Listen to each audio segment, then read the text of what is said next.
来再来看南加州社区方面的消息。代表中国国民党参选台湾2020年领导人的韩国瑜市长夫人李嘉芬，在经过长达数日的万里跨洋拜票行程，不辞辛苦，于12月15日上午在洛杉矶东区工业市亚太棕榈大酒店出席了洛杉矶韩国瑜后援会举行的造势大会。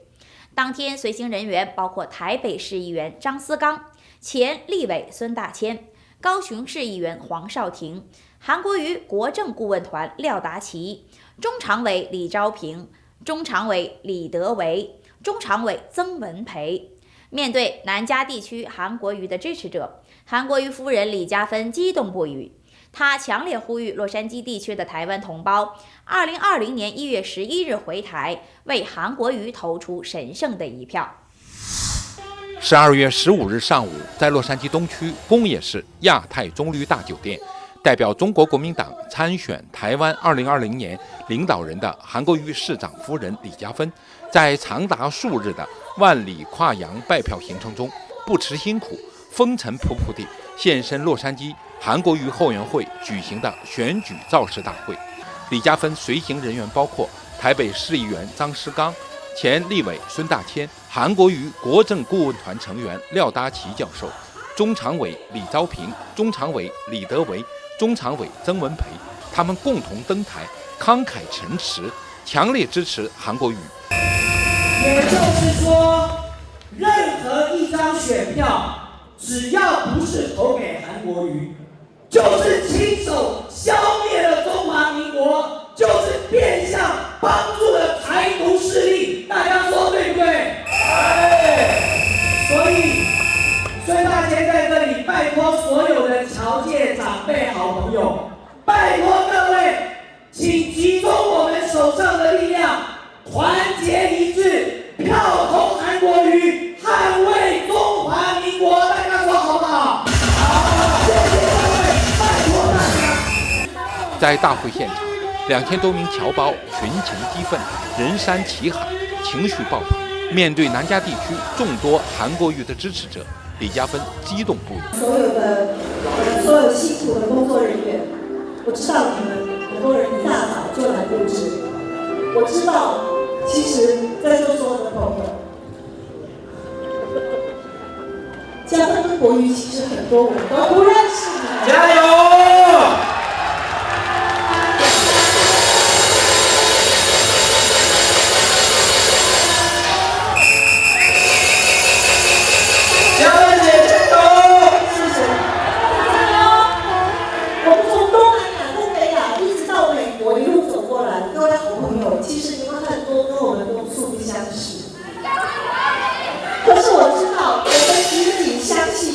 我们联系的就是中华民国，就是中华文化，绝对不能被摧毁。我们一定要让台湾一个美丽的宝岛，成为我们所有海外的华侨、所有海外的台商引以为豪的地方。我们一定要努力建立一个自由、民主、法治的国家，来报答我们所有的好朋友。谢谢我们所有的好朋友，我相信你们会为中华民国这一战写下一页光辉的历史。谢谢大家，谢谢。韩国姐，加油！韩国姐，加油！韩国瑜共胜，韩国瑜共胜，韩国瑜共胜，国瑜韩国瑜共胜，韩国瑜，国瑜韩国瑜共胜，韩国瑜。汉天卫视记者吕立川洛杉矶采访报道。再来看其他方面的消息。目前，印度尼西亚的婆罗洲原始森林依然燃烧着熊熊大火，而这仅仅是这个国家面临的数千起大火中的一个。当地相关部门花费了几周的时间，但火势依然难以得到控制。除了其他方面的损失，婆罗洲是世界著名的猿类聚集地，不仅有大量黑猩猩、大猩猩等物种，还有特有的苏门答腊猩猩。然而，火灾给他们的家园带去了致命的破坏，生命安全也受到了严重威胁。相关专家正在寻求在炎炎烈火中救援他们的有效办法。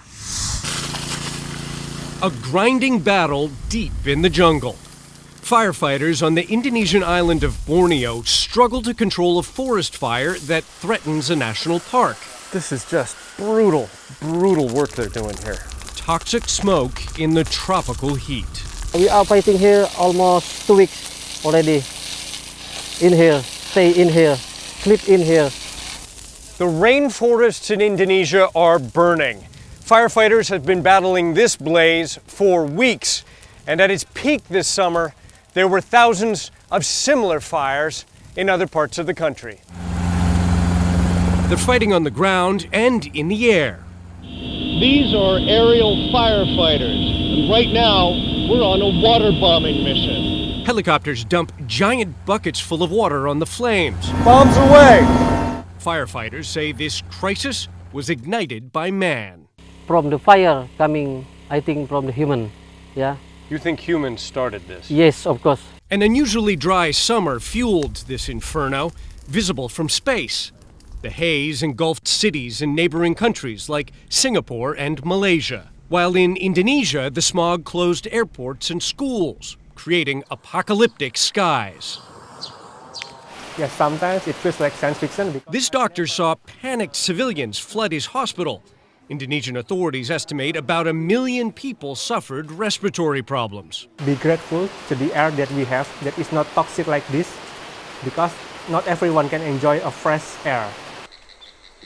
The forest fires also threatening one of Asia's last great rainforests, home to orangutans, symbols of an entire ecosystem under threat.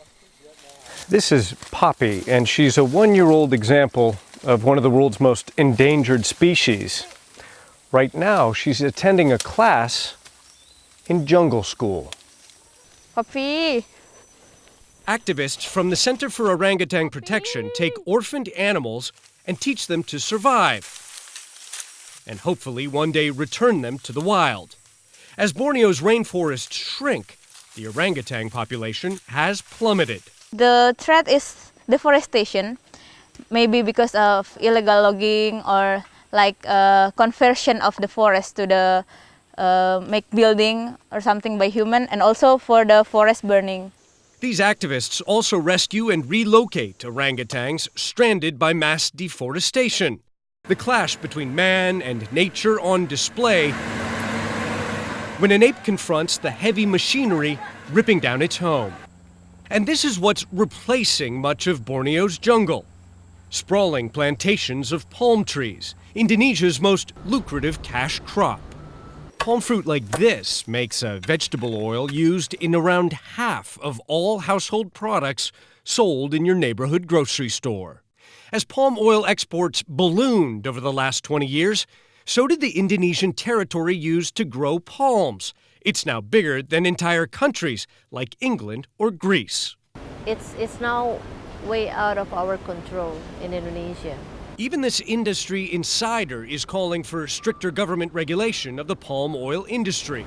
If we just do it halfway, we should always expect this forest and land fire in the future. But this cash crop has also lifted millions of Indonesians out of poverty. People like this farmer. Before I grew palms, I couldn't even afford to feed my children chicken, he tells me. Farming palm, I've been able to buy a TV and a refrigerator. The cheapest way to clear land for farming is to burn it. The government says it's trying to crack down on these man-made fires. For us, the forest fire is a serious crime. Officials show me how they use thermal satellite imagery to detect fires to then prosecute palm oil companies. They say they've opened cases against 21 companies in the last 4 years. But some activists fear it's too little, too late. We need the price for life, so please protect the price. Ramadhani is trying to reintroduce a rescued orangutan named Michelle to the wild. But the island halfway house where she now lives is in the shadow of a growing coal mine. Yet another industry, yet another threat. Michelle's protectors fear that in 20 years' time, there may be no forests left for these incredible animals. Ivan Watson, CNN, Indonesian Borneo. 美国与古巴的关系看来又降回了原点，因为总统川普对古巴的旅行禁令刚刚正式生效。原本美国拥有可以飞往古巴10个城市的航班，现在已经取消了9个，只剩下往首都哈瓦那的路线。美国祭出如此严厉手段，目的就是希望施压古巴放弃支持委内瑞拉马杜罗政权。不过，截至目前为止，古巴并不打算配合就范，这对古巴旅游业产生巨大冲击。著名观光景点游客寥寥可数，尤其来自美国的游客数量更是锐减到0。Where herds of American visitors once roamed Havana's colonial plazas, now they're something of an endangered species. The morning we filmed here, we couldn't find anyone from the United States. Cuba's tourism industry is suffering after the Trump administration once again is making it more difficult for Americans to visit the communist-run island. On Tuesday, an administration ruling canceling U.S. flights to 9 destinations in Cuba takes effect. Rafael, who dresses up as a dandy in Old Havana and charges tourists to take photos of him with his huge cigar, says he's hurting. Now there is nothing. There isn't anyone, he says. Trump's blockade doesn't let us make a living. As a candidate for president, Trump campaigned on reversing the Obama administration's opening with Cuba, a promise to anti-engagement Cuban Americans, mainly in Florida, that he has more than fulfilled since becoming president. The Trump administration has placed sanctions on the ships that bring oil to Cuba from ally Venezuela, leading to long lines across the island for gas. U.S. administration officials blame Cuban support for the Maduro regime's survival in Venezuela, despite U.S. sanctions. U.S. cruise ships that once filled the Havana harbor and the tourists they brought with them are now gone, after the Trump administration ordered the cruise lines to leave immediately in June. In April, the U.S., for the first time, allowed people who lost property after the Cuban Revolution to sue foreign companies using that property in U.S. courts, angering allies like Canada and Spain. The administration says they will continue to ratchet up the pressure. The Obama administration's cuddling up to Cuba by applying heavy new sanctions. We recognize that engagement has not improved Cuba's regime. It hasn't made it better. The human rights record was worse. But it doesn't appear the Trump sanctions are changing Cuba's domestic policies. In October, Cuba arrested Jose Daniel Ferrer, the head of the island's largest anti-government dissident group. Cuba says he's a violent criminal. The U.S. says he is a civil rights leader. Despite U.S. and international outcry, Ferrer remains jailed. Cuba's government concedes Trump policy towards Cuba has caused more economic hardship, but says it won't achieve any of its goals. As the Cuban saying goes, they want to cut the light, water, and even the air we breathe. Cuba's president said in a nationally televised address. Why? To force concessions from us. Cuban officials say U.S. bullying will backfire. With each new round of sanctions, the Cuban government says it will maintain its solidarity with Venezuela and other regional allies, and that U.S. pressure won't cause them to retreat 1 inch. With much of the rest of the world doing business here and visiting Cuba after 60 years of economic sanctions, it's not clear anymore if the United States is isolating Cuba or itself. Patrick Robin, CNN Havana. 目前，法国内政部发布了一项统计数据，资料显示，2018年法国有至少137名女性遭到自己的配偶、前夫或前男友的杀害，这相当于每3天就有1名法国女性死于家暴。这个惊人的数字引发了当地政府的密切关注，而据了解，意大利等其他欧洲国家也面临着同样严峻的问题。法国政府开始进行广泛咨询，草拟防杀害女性的新措施，以全面消除对女性的谋杀和暴力。There is great power in words. Whether they're chanted, painted, printed, or even pasted on walls. Some even say that words can kill. This is big. I mean, this is like the Bataclan every year. 130 people died in terror attacks, including the Bataclan, in November 2015. Around the same number of women are dying every year in France from a crisis of domestic violence. and a debate is now raging here about the culture that allows this to happen, and the language used to describe this violence is right at the heart of it. There is a lot of expression which diminish the level of the violence. Family drama is used to describe a murder, a feminicide. Femicide is the killing of a woman because she is a woman, and most often by her partner. That's what authorities believe happened to Marie-Alice Dibon. Her body was found stuffed in a suitcase and dumped in a river. You're devastated, you're disgusted, you're ashamed that something like that could happen to your family. And you think, what a waste. I love those. This is really her. She was already caring. He did everything so that she couldn't fight back. Why do you think he did it? Because I think he understood there was no coming back. She was going to leave him. A relationship ends and a murder follows. It's a brutally common story here, and one that is often reported in a troubling way. It's subtle, and there is always a sense on it happened because she deserved it. That implication has become a focus for many activists here, with a clear message to the authorities and to the media. This is a crime that needs to be taken more seriously. There is still media who speak of drame conjugal, crime passionnel. And why is that important? What does that imply? It doesn't recognize the reality of the crime. There is no love in the story. There is just violence. To help the estimated 200,000 women suffering this violence, the French government has pledged over $5 million and launched a national debate on the issue of femicide. There are 250 rape each day, so it's a big problem. It's a big issue.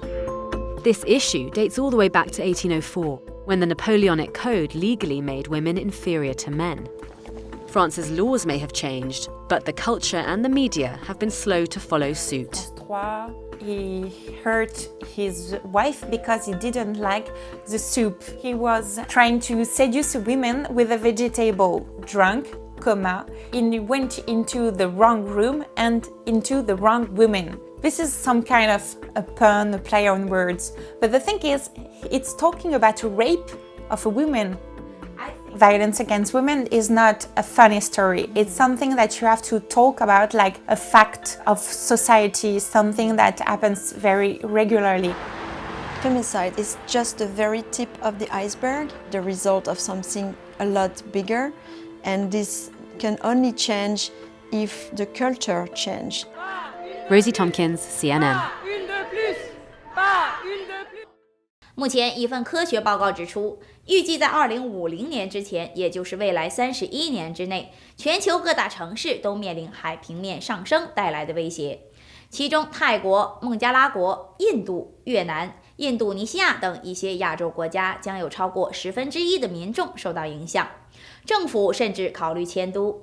而著名的大都市英国首都伦敦，也在过去的几十年中被人们目之可见地意识到的海平面上升对城市产生了影响。专家警告，通过各种手段保护地球家园刻不容缓。London has long respected the power of the sea. Straddling the city's famous river, you'll find this, the Thames Barrier. Finished in the early 80s, it's a mighty, mechanized fortification. This sped-up video of a recent test shows how it works. Fully extended, the gates stand 5 stories high. It's designed to hold back the North Sea on its angriest days, to protect lives, and the vast riches of one of the world's wealthiest cities. If there was flooding, it would be absolutely catastrophic. You know, particularly if it happened at night. If something was to go wrong, the city would absolutely grind to a halt. You know, flooding of subway stations, flooding of the tubes. We meet oceanographer Ivan Haig on a day the Thames is swollen by a big tide and a storm surge. Have you ever seen the Thames look like this before? I've never seen it this high. It's a close call, but experts monitoring the river have decided not to close the barrier. The Thames, looking bloated and full, gives a powerful sense of London's vulnerability to what scientists now consider inevitable. Sea level rise caused by climate change. At the moment, we're on track to reach at least 1 metre. And that's factored in, that we expect that regardless of sort of policy decisions from here forward. So that's very much dependent on whether we follow the Paris Agreement or not. The Paris Agreement's goal is to sufficiently cut carbon emissions to keep the average global temperature increase below 2 degrees. That's to avoid the worst consequences of climate change. Scientists say achieving that goal will limit rising sea levels from expanding water and melting ice sheets. But it's already too late to prevent it. Scientists say even if some of the best case forecasts prove accurate, this big, impressive piece of infrastructure still has a limited shelf life. Sea level rise means long before the end of this century, it'll have to be replaced by a new, bigger, hugely expensive barrier further downstream. These 10-yearly forecasts show what will happen to London if it doesn't have a barrier and the world doesn't act quickly to cut emissions. By 2100, wide areas of land along the Thames turn blue. Within another 200 years, the river swallows much of central London. For this advanced inland city, with vast money and resources, managing rising sea levels will be an extraordinary challenge. While around the world, small islands, coastal cities and river delta communities will be making do without those advantages. Phil Black, CNN, London. 以上就是今天的汉天新闻，我们下次再见。